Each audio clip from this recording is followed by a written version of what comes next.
لو أنزلنا هذا القرآن على جبل لرأيته خاشعا أنزلنا هذا القرآن على جبل لرأيته خاشعا أنزلنا هذا القرآن على جبل لرأيته خاشعا متصدعا من خشية وتلك الأمثال نضربها للناس لعلهم يتفكرون.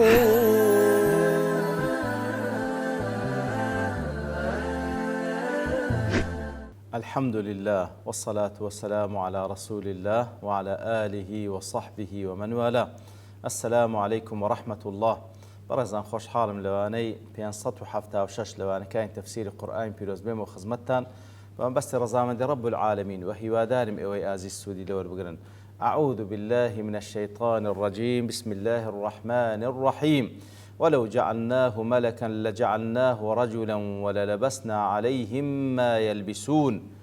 ولا خوش وسنا كل واني رابط الله خزمة دوات بيروز دابون خوي يقول دفن أجر لسر اقتراحي أوان أوي كديكين بيغمبري خوا ملائكة بي أو هر أجر ملائكة يجبي لسر شوازي بشريك وبياوك دينيرين لو حالتاش أو حقتي كوان لخويان تيقدا وتيكلو بيكال يعني كريز زياتر لي يعني تيقدسي. إمام قرطبي دلي دفرمي لأن كل جنس يأنس بجنسه. دفرمي أجر ملائكتش خواهي يقول بنيري هر لسر شوازي إنسانكو بياوك دينيري لبروي همو مخلوقك زياتر يأنس بجنسه زياتر أنستو دل كرانوي لقل كسيك لقل مخلوقك كوالا جنسي خوي بي وينفر من غير جنسه لغير جنس خوي نفرته ودود كوتو. فلو جعل الله تعالى الرسول إلى البشر ملكا أجر بيته خوي قورة أو ملائكتي كدين أو بيغمبري كدين لبو بشر ملائكة بيتا لنفروا من مقاربته ولما أنسوا به كواتا أجل سرشي وازي ملائكة بينيري لنفروا من مقاربته أصلا لي دور دكونوا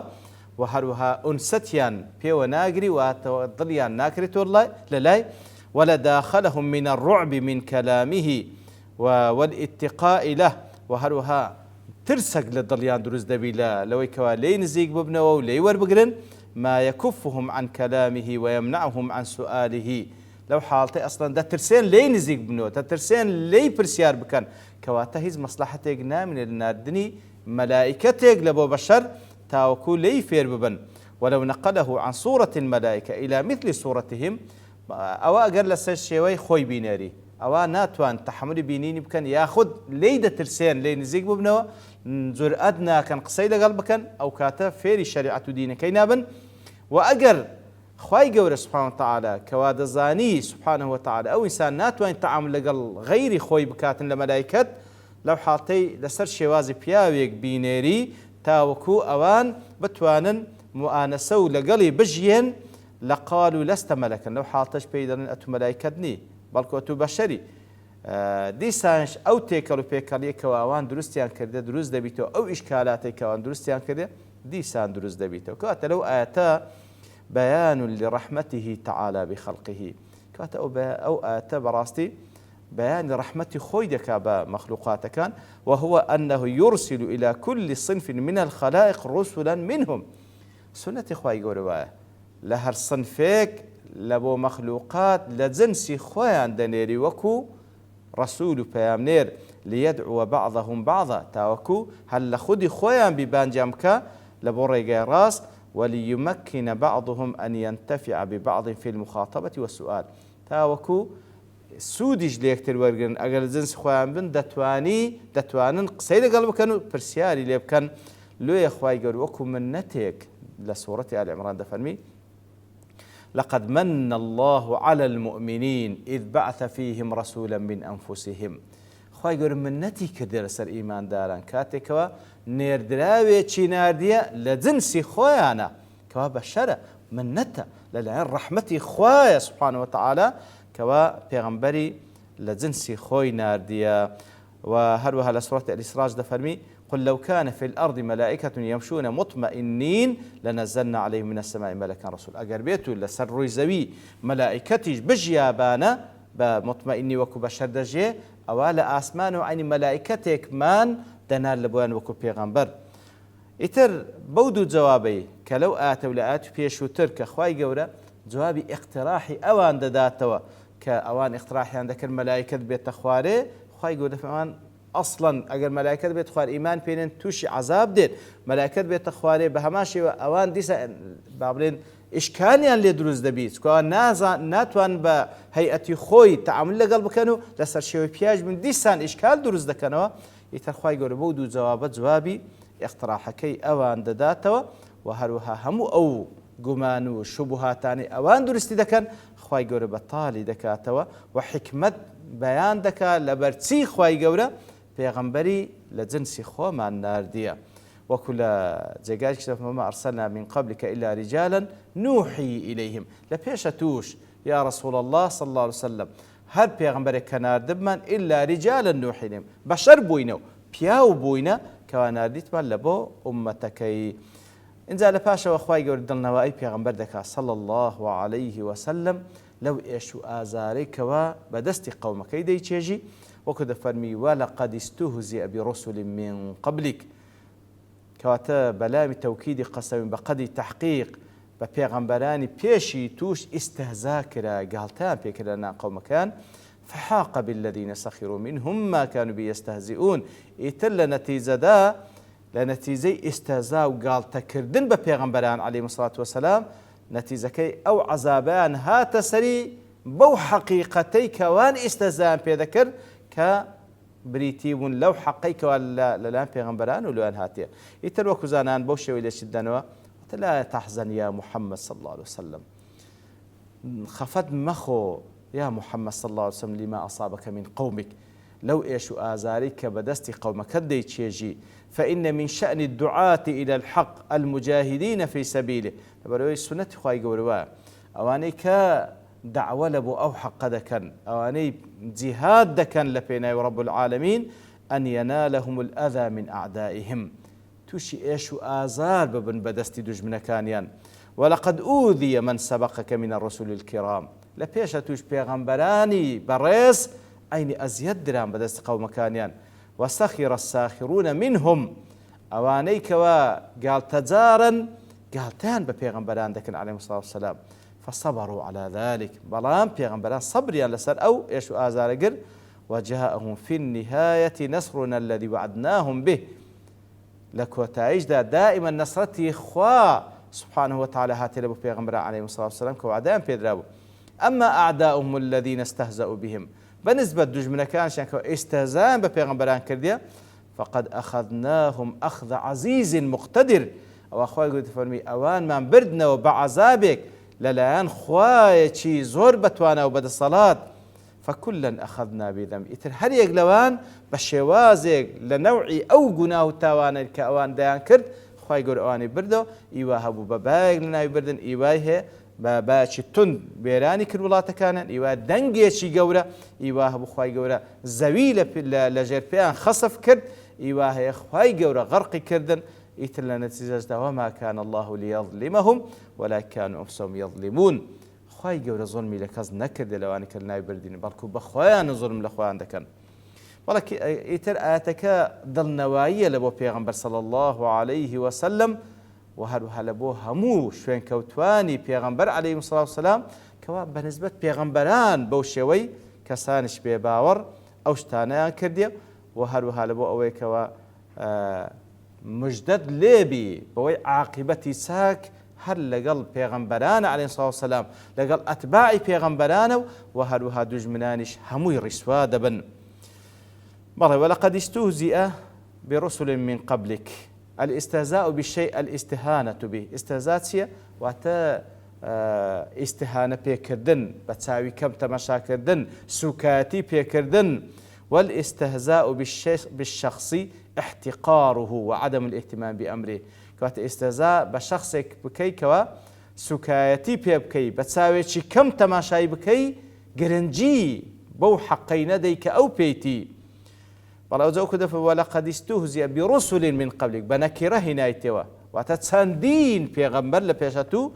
بەو شێوەیە بەسەریان هات فحاق بالذين سخروا منهم فاءك لا فحاق لبو سببية كاتب بسببي أو استزاي كأوان كرديان ببيغمبراني بريز عليه الصلاة والسلام أو عذابها تسريان فحاق بالذين سخروا ما كانوا بيستهزئون دفن مجاز علاقته السببية تواتلير ده فحاق بالذين سخروا منهم ما كانوا به يستهزئون طل ليرة خواهي يقول التعبير مجازي بكادين كوعلاقي بسببية هي لأن الذي حاق بهم هو العذاب المسبب عن استهزاء كوا تأوي كوا بسلوان هاتسبو أو عذابي كوا هو كاركي أو استهزاء بكوان كرديان ففيه إطلاق السبب وإرادة المسبب كوا تلير دا خواهي يقول باس دا سببك كردي بلام ما بستك مسببك فحاق بالذين سخروا من ما كانوا به يستهزئون كواتا أوي هات سريان بسبب أو استهزاء بو تهات سريان عذاب هات سريان وذلك يفيد أن العذاب ملازم لهذه السخرية لا أنفك منها سبحان الله لا أنفك عنها كواتا أو آيات أو تعبير أو اللي ورد جيري عذاب خواهي قورا ملازمة لقال استهزاء قال تبيكردن للاني كسانش قال تجارة عذاب خواهي قورا ملازمة بس ترايتوا باستهزاء كردن لا ينفك عنها ليزيانا بتو فحيثما وجد التطاول على أولياء الله والدعاة إلى دينه هركاتيك براستي سنور بزاندن برانبر أولياء إخوة وداعية كان كالولاء إخوة قورا خلشي بانك دكر سنور برانبر يان بزاندن استهزاء بيكرا وجد معه عذاب الله وسخطه على المتطاولين لا لبرانبر ده ئەوا سزای خوای گەورە دێتن لە بۆ سەر ئەو کەسانی کەوا سنووریان بەزاندێ و ئێستازایان پێکردینە بەڵێ ئەوجا پاشان قورئانی پیرۆز فەرمان بە پێغەمبەر دەکات صلی الله عليه وسلم کەوا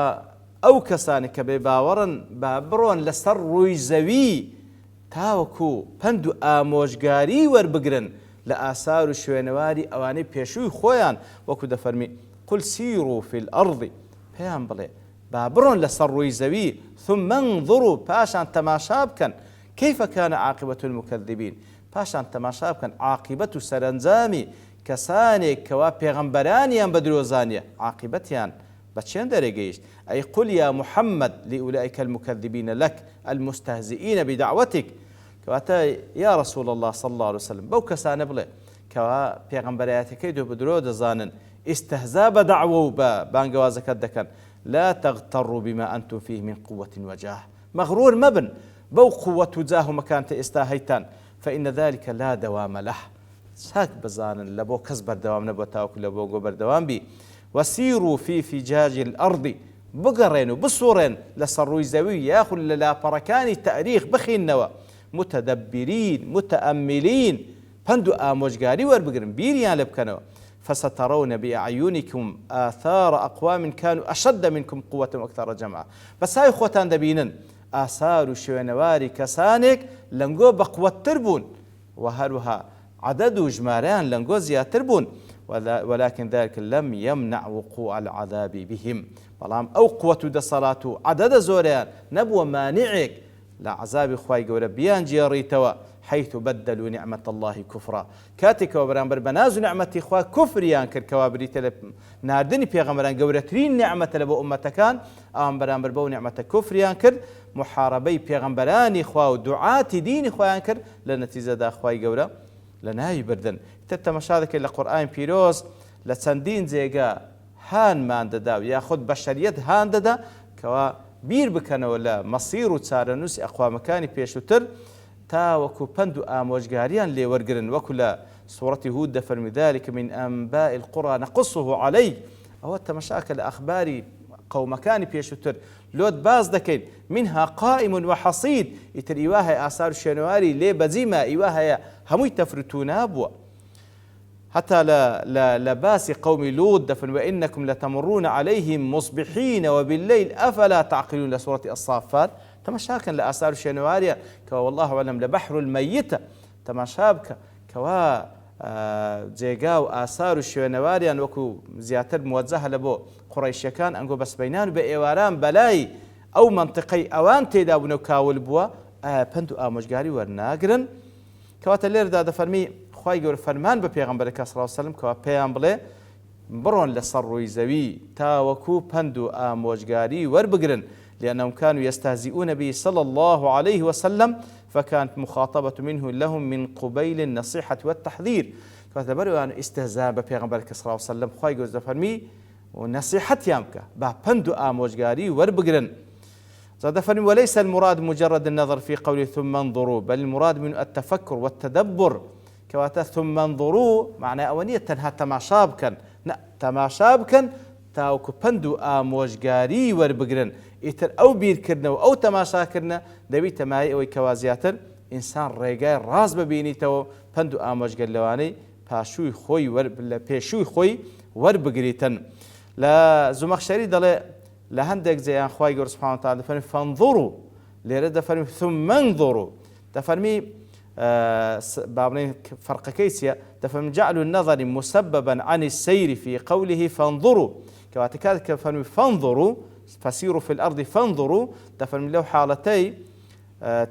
تێڕوانین و فکرکردنەوەکە سەبەبێکە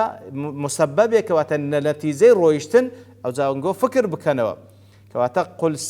وەکوەی لێدێ سیروا لأجل النظر کەواتە ئەنگۆ کە دەڕۆن لەسەر ڕووی زەوی لە بۆ هەندێ بڕۆن لەسەر هەندێ لەسەر ئەو ئەساسەی بڕۆن و تەماشا تاوەکو پند و ئامۆژگاری وەربگرن ولا تسيروا سير الغافلين بەو شێوەی مەڕۆن و مەگەڕێن و مەسوڕێن تەنها وەکو کەسانشی غافل.